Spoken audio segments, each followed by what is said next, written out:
Chennai airport પર સીઆઈએસએફે આતંકવાદી ધમકીનો સામનો કરવા માટે વિશેષ પ્રદર્શન કર્યું.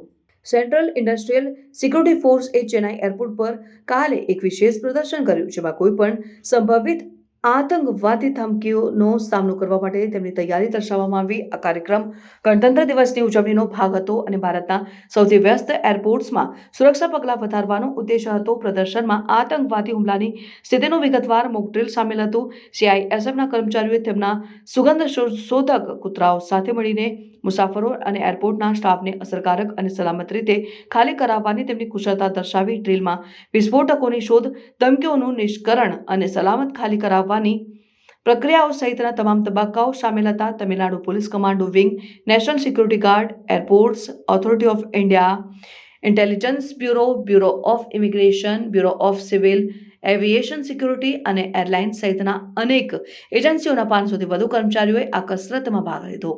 એજન્સીઓના સંકલિત પ્રયાસોએ કોઈપણ સુરક્ષા ધમકીનો ઝડપી અને અસરકારક પ્રતિસાદ આપવાની તેમની ક્ષમતા દર્શાવી. સીઆઈએસએફના સુગંધશોધક કૂતરાઓએ ડ્રીલમાં મહત્વપૂર્ણ ભૂમિકા ભજવી અને વિસ્ફોટકો શોધવાની અને ખાલી કરાવવાની પ્રક્રિયામાં મદદ કરવાની તેમની ક્ષમતા દર્શાવી. પ્રદર્શન એ એરપોર્ટ્સ પર સુરક્ષા ઉપકરણોના ભાગરૂપે સારી રીતે તાલીમબદ્ધ કૂતરાઓની એકમો હોવાના મહત્વને હાઇલાઇટ કર્યું. આ કાર્યક્રમને વરિષ્ઠ અધિકારીઓ અને મહાનુભાવોએ નિહાળ્યું, જેમણે સીઆઈએસએફની વ્યવસાયિકતા અને તૈયારીની પ્રશંસા કરી અને પ્રદર્શન મુસાફરો અને એરપોર્ટના સ્ટાફની સુરક્ષા સુનિશ્ચિત કરવા માટે કરવામાં આવતા સતત પ્રયાસોની યાદ અપાવનારું હતું.